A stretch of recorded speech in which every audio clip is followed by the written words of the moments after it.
पलायन ऊर्जा और पलायन वेग जो है वो होते क्या क्या है, ठीक है ना। तो पलायन ऊर्जा क्या है, वह न्यूनतम, न्यूनतम वर्ड समझ गए ना आप। अब वह न्यूनतम ऊर्जा जिसे पृथ्वी पर किसी पिंड को देने पर, किसी पिंड को देने पर वह पृथ्वी के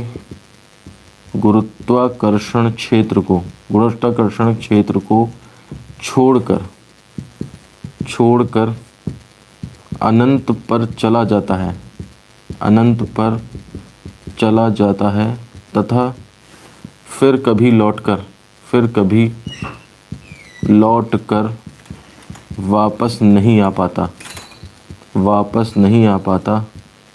कॉमा, तो ऊर्जा यहाँ से लैंग्वेज छोड़ी थी ना, कॉमा, पलायन ऊर्जा कहलाती है। अच्छा, पलायन वेग की बात कर लें अगर, तो इसी डेफिनेशन में बस हम क्या कहेंगे, वह न्यूनतम वेग, ठीक है ना, वह न्यूनतम वेग जिसे पृथ्वी पर किसी पिंड को देने पर वह पृथ्वी के गुरुत्वाकर्षण क्षेत्र को छोड़कर अनंत पर चला जाए और फिर कभी लौटकर वापस ना आए, तो वो हमारा कहलाता है पलायन वेग कहलाता है। अब देखिए डेरिवेशन स्टार्ट करते हैं। हम मान लेते हैं सपोज ये पृथ्वी हो गई हमारे पास, अर्थ, ये उसका सेंटर O हो गया, द्रव्यमान इसका मास m हो गया,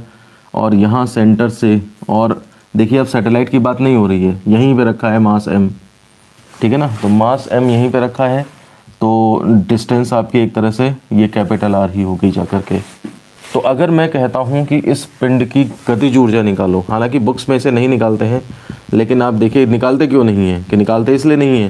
कि क्योंकि वो ज़ीरो आती है, k = ½ mv², और ये चूँकि चुपचाप यहाँ रखा है, वेलोसिटी ज़ीरो है, तो ½ m × 0 यानी कि 0, ये इसकी गतिज ऊर्जा आ गई, इक्वेशन नंबर फर्स्ट। अब अगर हम कहें पिंड की स्थितिज ऊर्जा क्या होगी, तो स्थितिज ऊर्जा देखिए बिल्कुल उसी तरह से चल रहा है ये आर्टिकल, जैसे बाइंडिंग एनर्जी बंधन ऊर्जा का चल रहा था। सैटेलाइट की हमने गतिज ऊर्जा निकाली थी, वहाँ पे निकली थी क्योंकि वो चल रहा था, यहाँ पे रुका हुआ है इसलिए इसकी 0 आ गई। पिंड की स्थितिज ऊर्जा निकालोगे तो U = फॉर्मूला होता है -Gm1m2/r, ये फॉर्मूला होता है। तो -Gm1 यानी कि पृथ्वी का द्रव्यमान m, और m2 यानी कि स्मॉल m, और बीच की डिस्टेंस यानी कि कैपिटल R, ये इक्वेशन नंबर सेकंड हो गई जाकर के। अब कुल ऊर्जा, पिंड की कुल ऊर्जा कितनी होगी, तो कुल ऊर्जा तो E = K + U ऐसे कर देंगे हम, और सब्स्टिट्यूटिंग फ्रॉम फर्स्ट सेकेंड, तो यहाँ से जब हम वैल्यू रखेंगे तो हमारे पास जो है वो देखिए क्या आ जाएगा, K तो 0 है, U आपका माइनस का Gmm/r कैपिटल R है, तो यानी कि E = हमारे पास -Gmm/r कैपिटल R, ये इक्वेशन नंबर 3 बन जाती है। अब देखिए अनंत पे अगर यही पिंड हो जाए, ठीक है ना, इनफाइनाइट पे यही हो जाए, तो इसकी एनर्जी जो यहाँ पे कैपिटल R है, अभी दूरी कैपिटल R है, इनफाइनाइट रखोगे तो कितना हो जाएगा, ये एनर्जी 0 हो जाएगी। यहाँ पर कुल ऊर्जा जो पिंड की है वो आपकी 0 होगी जाकर के। तो इसलिए अगर मैं इस पार्टिकल को इनफाइनाइट पे पहुँचाना चाहता हूँ, पहले तो इसके बारे में लिख दो कि कुल ऊर्जा, पिंड की कुल ऊर्जा नेगेटिव है। इसका क्या मतलब है, नेगेटिव है, अर्थात पिंड पृथ्वी के आकर्षण में बंधा हुआ है, ठीक है ना, जैसे सैटेलाइट बंधा होता था वैसे ये भी जो है पृथ्वी के गुरुत्वाकर्षण में बंधा हुआ है, ठीक। अब अनंत पर कितनी होगी, अनंत पर पिंड की ऊर्जा अगर हम कैलकुलेट करें तो देखिए कितनी होगी, -Gmm/R की जगह इनफाइनाइट कर दो तो ये 0 आएगी जा करके। अब कुछ लोग ये कहते हैं कि कैपिटल R को इनफाइनाइट कैसे कर सकते हो, पृथ्वी की त्रिज्या तो 6.4 10⁻⁶ होती है। तो देखिए ये कैपिटल R जो है वो एक तरह से दूरी को ही तो डिनोट कर रहा है। हम इस कैपिटल R की वैल्यू इनफाइनाइट नहीं रख रहे हैं, मैं कैपिटल R = इनफाइनाइट नहीं रख रहा हूँ, मैं जो ये दूरी है उसकी जगह पर इनफाइनाइट रख रहा हूँ, ठीक है ना। तो अनंत पर पिंड की ऊर्जा कितनी हो जाएगी, 0 हो जाएगी। तो पिंड की ऊर्जा यहाँ पर इतनी है, नेगेटिव समथिंग Gmm/R, अनंत पे पहुँचना है तो उसे 0 होना चाहिए। तो कितना और दे दें कि वहाँ पे पहुँच जाए, बिल्कुल सेम डिक्टो वही डेरिवेशन आ गया जैसे कि बंधन ऊर्जा में डिस्कस करते थे। तो अतः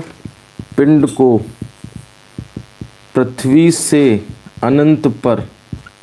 भेजने के लिए दी गई ऊर्जा, कितनी ऊर्जा दें, तो बिल्कुल वही छोटे बच्चे वाले आर्टिकल कि मेरे को ज़ीरो करना है तो कितना दें, तो या तो ऐसे सोच लो कि माइनस का इतना है प्लस का इतना दे दो तो ज़ीरो हो जाएगा, या फिर ऐसा करो कि ज़ीरो होना है, माइनस है कितना तुम्हारे पास GMM ओवर कैपिटल R, तो ज़ीरो में से घटाओगे तो माइनस माइनस प्लस हो जाएगा GMM ओवर कैपिटल R। यही ऊर्जा जो है पिंड को अनंत में भेजने की दी गई ऊर्जा, यही जो है हमारी ऊर्जा पलायन ऊर्जा कहलाती है। तो अतः पलायन ऊर्जा जो है वो हमारी इतनी GMM ओवर कैपिटल R, ये वैल्यू निकल के आ जाती है। अगला आता है हमारे पास पलायन वेग कैसे निकलेगा। तो यदि पिंड का पलायन वेग VE है तो E फॉर एस्केप, ठीक है ना, तो VE है तो इसी पलायन ऊर्जा को आप हाफ mv² कर देंगे is equal to GMM over capital R। तो यहाँ से आपको वेलोसिटी मिल जाएगी कि एनर्जी देना और वेलोसिटी देना, तो जाहिर सी बात है उसी एनर्जी को काइनेटिक एनर्जी के फॉर्मूले के इक्वल कर दो, तो कितनी वेलोसिटी दें ताकि वो एनर्जी मिल जाए उसे, तो half mv² is equal to GMM over capital R। यहाँ से mm कैंसिल हो जाएगा और आपके पास जो फॉर्मूला आ जाएगा तो VE² is equal to 2GM over R, ये आ जाएगा आपके पास। VE is equal to under root 2GM over capital R, ये आपके पास जो है वो इसके वेलोसिटी का फॉर्मूला हो जाता है। इक्वेशन नंबर 5, जहाँ जहाँ GM होता है वहाँ वहाँ पे आप अपने हिसाब से चेंजेस कर सकते हो, हमने डेरिवेशन इसका किया हुआ है। Since GM is equal to GR², hence तो VE इज इक्वल टू हमारा फॉर्मूला कितना हो जाएगा जाकर के under root 2GR² upon R, R से R कैंसिल तो अंडर रूट 2GR, तो ये इसके वेलोसिटी का और एक फॉर्मूला आ जाता है। देखिए नोट फर्स्ट देखिए यहाँ पे पृथ्वी के लिए अगर हम पलायन वेग का मान निकालें तो पृथ्वी के लिए देखिए पलायन वेग का जो मान आएगा तो V is equal to under root 2 into 9.8 और इंटू R की वैल्यू 6.4 10⁻⁶ ये रख दो, तो ये आपका यहाँ से 11.2 किलोमीटर पर सेकेंड निकलता है। आप इसे ध्यान रखेंगे, ये पृथ्वी के लिए इसके वेलोसिटी है, ठीक है ना। अगर हम पृथ्वी पर किसी पिंड को 11.2 किलोमीटर पर सेकेंड का वेग दे दें तो वो पृथ्वी के गुरुत्वाकर्षण क्षेत्र को बाहर चला जाएगा छोड़कर, और फिर कभी लौट कर नहीं आएगा। नोट सेकंड देख लीजिए, चंद्रमा के लिए अगर हम निकालें तो चंद्रमा पर तो इसके वेलोसिटी VE एट मून तो अंडर रूट 2GRM, मून के ऊपर रेडियस कितनी होगी वो इसमें रख करके निकाली जाएगी, और रेडियस जाहिर सी बात है मून पृथ्वी से छोटा है तो ये शायद मुझे लगता है 2.4 किलोमीटर पर सेकेंड, कुछ इस तरह से ये निकलता है। इससे फ़र्क ये पड़ता है कि चंद्रमा जो है, अगर हमारे पास मून है तो मून पे जो है वो जो छोटे छोटे मॉलिक्यूल्स होते हैं, जो एयर है जैसे ऑक्सीजन है, नाइट्रोजन है, हाइड्रोजन है, कार्बन डाइऑक्साइड है, ये जो गैसेस हैं, इन गैसेस के मॉलिक्यूल्स जो होते हैं उनकी जो वेलोसिटी होती है वो इससे ज़्यादा होती है। तो इस वजह से ये होता है कि मून पर जो है वो ये मॉलिक्यूल्स ठहर ही नहीं पाते हैं। आप अगर ज़बरदस्ती अर्थ से ऑक्सीजन ले जाओ, यहाँ से ऑक्सीजन लाओ कि भैया यहाँ पर ऑक्सीजन हम डालेंगे फिर यहाँ पे रहेंगे, तो जैसे ही आप ऑक्सीजन का मॉलिक्यूल रखोगे उसकी खुद की वेलोसिटी इतनी ज़्यादा है कि वो चंद्रमा की जो पलायन वेग है उससे ज़्यादा रहती है, और इस वजह से ये मॉलिक्यूल जो है वो जैसे ही छोड़ोगे हवा में ये तुरंत जो है बाहर भाग जाएंगे। तो इस वजह से चंद्रमा पर इसकी वेलोसिटी कम है, और इस वजह से ये मॉलिक्यूल्स जो होते हैं इनकी ज़्यादा है, और इस वजह से चंद्रमा पे कोई भी मॉलिक्यूल नहीं ठहर पाता है। इसीलिए चंद्रमा पर एटमॉस्फेयर नहीं है, चंद्रमा पर वायुमंडल नहीं है।